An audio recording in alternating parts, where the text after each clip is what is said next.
আমরা কম্প্যাক্ট তো অনেক দেখলাম, কম্প্যাক্ট নয় আমরা কিভাবে বের করব? Closed interval 0 infinity is not compact. N এর ক্ষেত্রে আমরা অলরেডি বলেছি যে এন এর ওপেন কভার তো আছে, যেটা আমরা লিখেছিলাম আগের দিন, alpha minus 1/3 alpha plus 1/3, but subcover নেই। এক্ষেত্রেও আমরা সেটাই দেখাবো।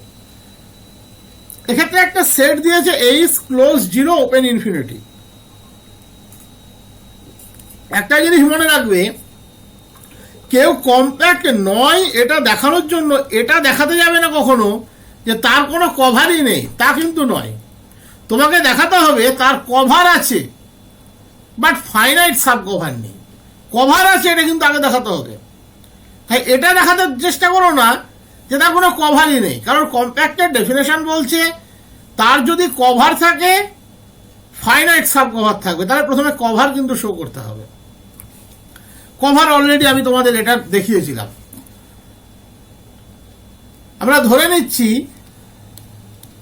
gn equals to -1n for all n। তাহলে দেখো g1 কত, -1 1, g2 -1 2, g3 -1 3, রাইট সাইডে এক্সপ্যান্ড করে যাচ্ছে।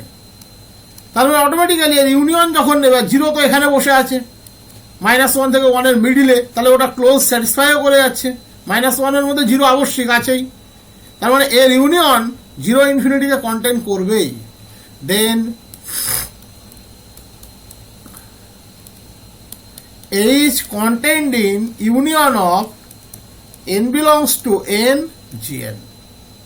So sigma equals to gn such that n belongs to n is an open cover of H.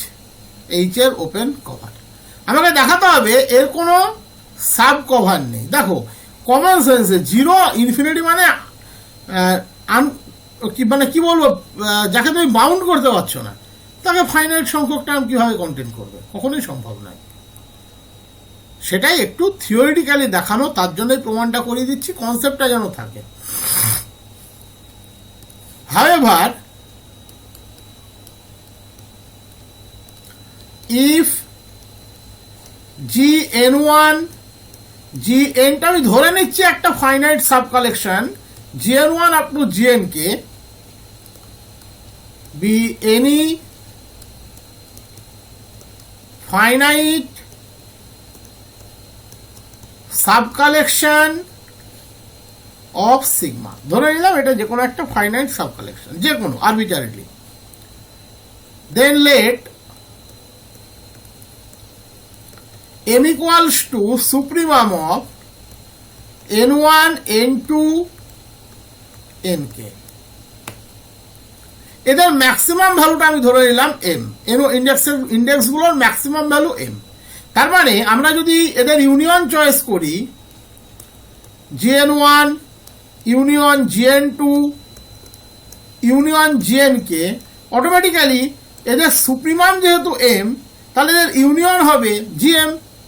m এদের সবার থেকে বড়, তাহলে এদের ইউনিয়নটা ডেফিনেটলি gm। আর gm কি, -1, m। mটা কিন্তু একটা এক্ষেত্রে ফিজিক্যাল ফিক্সড ফাইনাইট কোয়ান্টিটি। সে কোনোদিনই 0 ইনফিনিটিকে চয়েস করতে পারে না with close 0, which does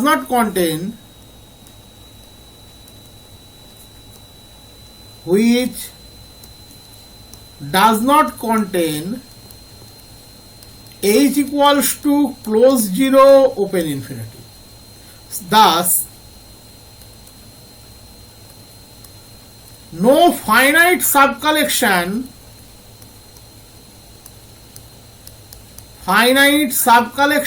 of sigma that can cover H,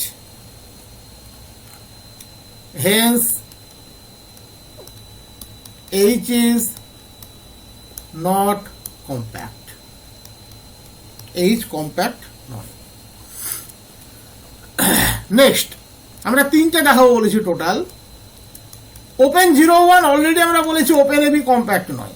কেন নয়? কারণ সে ওপেন ক্লোজ নয়, এই সেন্সে সে কম্প্যাক্ট নয়। বাট থিওরিটিক্যাল প্রুফটাও একটু দেখিয়ে দিই।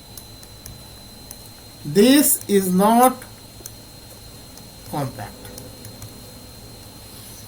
তাহলে আমরা কি বলেছি? প্রথম আমাকে এর একটা ওপেন কভার খুঁজতে হবে, দিয়ে দেখাতে হবে কোনো ফাইনাইট সাব কভার নেই। তাহলে late gn equals to 1 upon n, 1. n belongs to n.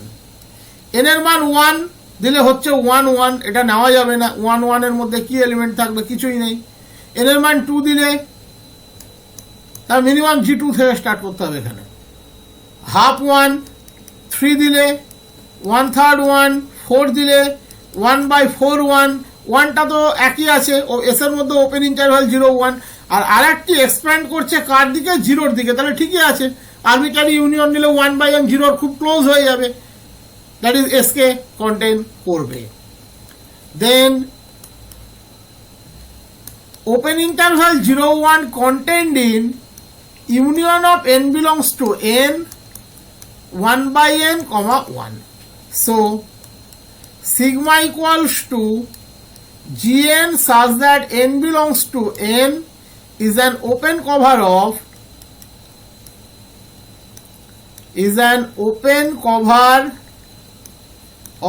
open interval 0 1. However, if ওই আগের মতোই সুপ্রিমাম নিলেই হয়ে যাবে, gm1 gm2 up to gmk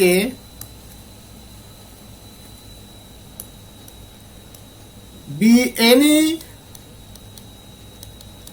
finite subcollection of sigma, যে কোনো arbitrarily, then let m equals to supremum of m1 m2 up to mk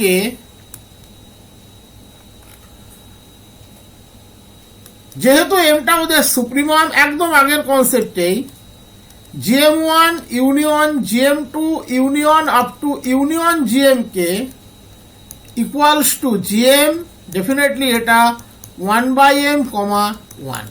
automatically যেহেতু 1/m এটা একটা ফাইনাইট কোয়ান্টিটি, সে কখনোই 0 1 কে কন্টেন করতে পারবে না, which does not contain open interval 0 1. Thus, no finite subcollection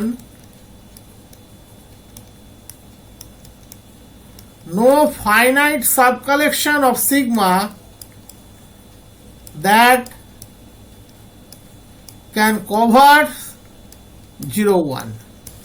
So 0 1 is not compact. Next, last এটাই, আমরা একটা জাস্ট ফাইনাইট সেট ধরে নিচ্ছি a1 a2 up to an। আমরা বলেছিলাম প্রত্যেকটা ফাইনাইট সেট কম্প্যাক্ট কিভাবে হচ্ছে, সব থেকে সিম্পলেস্ট একটা সেট নিয়ে দেখিয়ে দিচ্ছি। এটা থিওরিটিক্যাল কনসেপ্ট, এভাবে ভাবতে পারো এটা ক্লোজড এবং বাউন্ডেড, তাই কম্প্যাক্ট, কোনো ভুল নেই তার মধ্যে।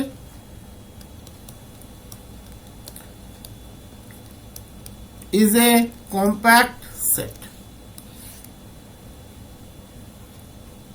তাহলে কনসেপ্ট কি বলছে? আমরা ধরে নেব তার একটা ওপেন কভার, দেখাতে হবে তার একটা সাব কভার। এক্ষেত্রে কিন্তু আগের ক্ষেত্রটিগুলোর থেকে একটু আলাদা।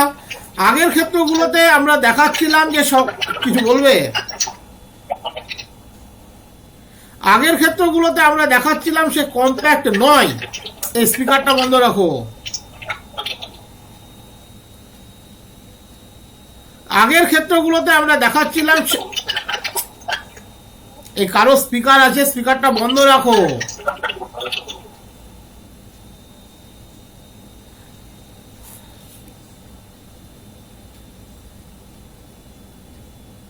আগের ক্ষেত্রগুলোতে আমরা বলছিলাম সে কম্প্যাক্ট নয়, তার জন্য কি করছিলাম, একটা পার্টিকুলার কভার আমরা চয়েস করছিলাম, দিয়ে দেখাচ্ছিলাম তার ফাইনাইট সাব কভার নেই।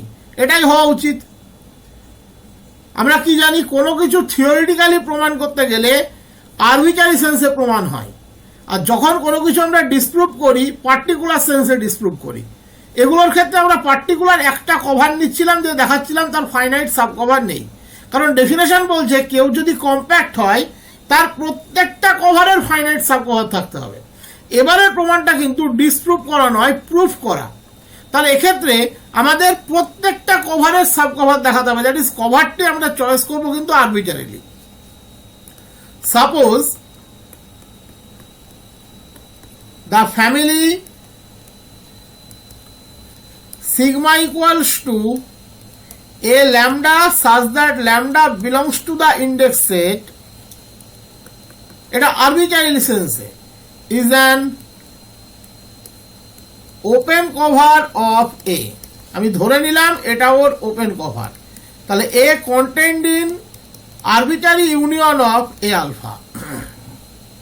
এবারে এ বলতে এখানে কে, a1 টু an, এ বলতে এখানে a1 to an, a1 a2 up to an এই আরবিট্রারি ইউনিয়ন অফ এ আলফার মধ্যে আছে। তার মানে a1 কোনো না কোনো একটা এ আলফার মধ্যে তো আছে, একটা বেশি দুটোতেও থাকতে পারে, তাতে কোনো প্রবলেম নেই, ওখানে কোনো ইউনিক সেন্স নেই। তিনটেতেও থাকতে পারে, a1 দেখা যাচ্ছে এ আলফা 1 এ আলফা 2 এ আলফা 3 তিনটের মধ্যে আছে, কোনো সমস্যা নেই। A2 দেখা যাচ্ছে অনলি এ আলফা 2 তে আছে, তাতেও কোনো প্রবলেম নেই। বাট আমাকে একটা ইন্ডেক্সেশন জেনারেট করতে হবে।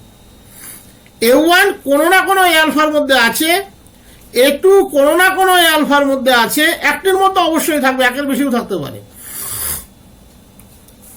দেন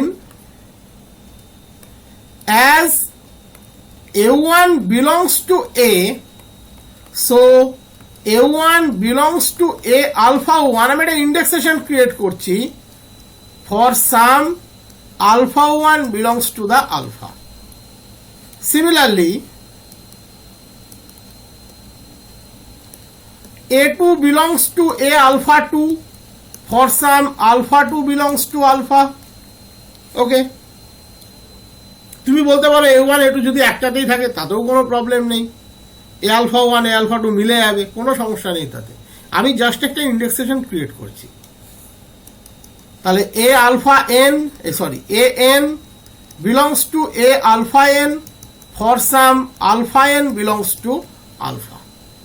তার মানে এদের যদি আমি ইউনিয়ন নিই, সে তো একে কন্টেইন করে, A contain i equals to 1 to n A alpha i. তার মানে প্রত্যেকটা কভারের ফাইনাইট সাব কভার আছে।